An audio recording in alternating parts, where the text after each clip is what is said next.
Good evening বন্ধুরা, আমার চ্যানেলে আপনাদের সকলকে স্বাগত। ঠিকই ধরেছেন, আজকের রেসিপিটা হতে চলেছে কাবলি ছোলা দিয়ে। কাবলি ছোলাটা আমি 5 থেকে 6 ঘন্টা ভিজিয়ে রেখেছিলাম। এবার আমি ছোলাটাকে 2 থেকে 3 বার পরিষ্কার জলে ধুয়ে নিয়ে সিদ্ধ করতে দেব। প্রেসার কুকারে ছোলাটা দিয়ে দিয়েছি। এবার এর মধ্যে দিয়ে দেব জল, দিয়ে দেব সামান্য পরিমাণে নুন ও সামান্য পরিমাণে একটু তেল।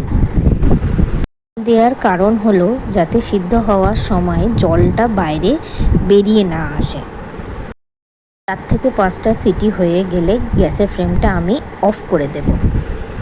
অন্যদিকে আমি 2টো মিডিয়াম সাইজের পেঁয়াজ নিয়েছি। পেঁয়াজটা আমি সরু পাতলা পাতলা করে কেটে নেব।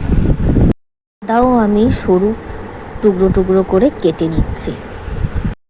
এখানে আমি 7 থেকে 8 কোয়া রসুন নিয়েছি, সেগুলোও আমি টুকরো টুকরো করে কেটে নিচ্ছি।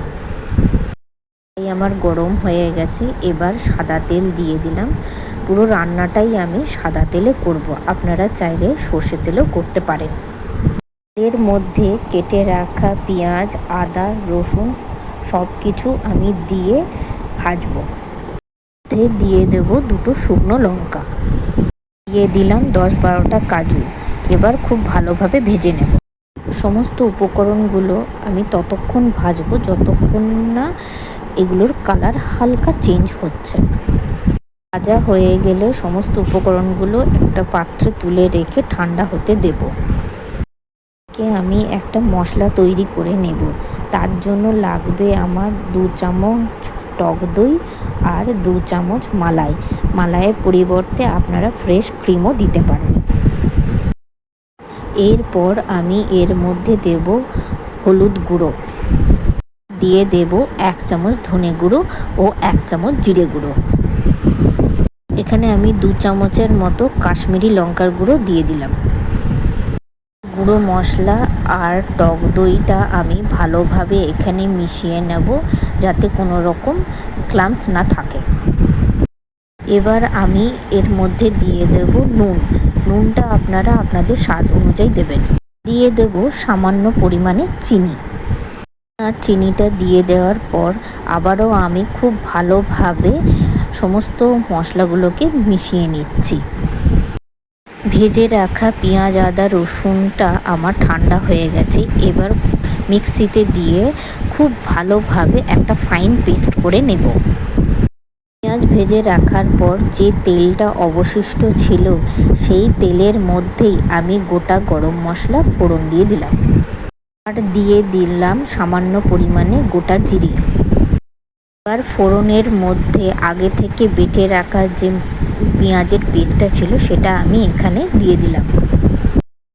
ভালো করে এখানে আমি পেঁয়াজের পেস্টটাকে কষে নেব। অন্যদিকে তৈরি করে রাখা দই ও গুঁড়ো মশলার যে পেস্টটি ছিল সেটা এবার এর মধ্যে দিয়ে ভালো করে আমি মিশিয়ে নেব। যতক্ষণ না মশলাটার থেকে আমার তেল ছেড়ে আসে ততক্ষণ পর্যন্ত মশলাটাকে আমি খুব ভালোভাবে কষে নেব। মশলা আমার পুরোপুরি কষা হয়ে গেছে। এবার এখানে আগে থেকে সিদ্ধ করে রাখা ছোলাটা আমি দিয়ে দেব। দিয়ে দেওয়ার পর এটাকেও আমি আরও 15 থেকে 20 মিনিট ধরে ভালো করে কষে নেব। রেডি হয়ে গেছে আমাদের মালাই চানা মশলা। নামাবার আগে কিছুটা কসুরি মেথি আর সামান্য পরিমাণে গরম মশলা গুঁড়ো দিয়ে ভালো করে নেড়ে চেড়ে নিয়ে 10 মিনিট ঢাকা দিয়ে রেখে দেব। এই মালাই চানা মশলাটা আপনারা গরম গরম রুটি, পরোটা, নান বা লুচির সাথে খেতে পারবেন।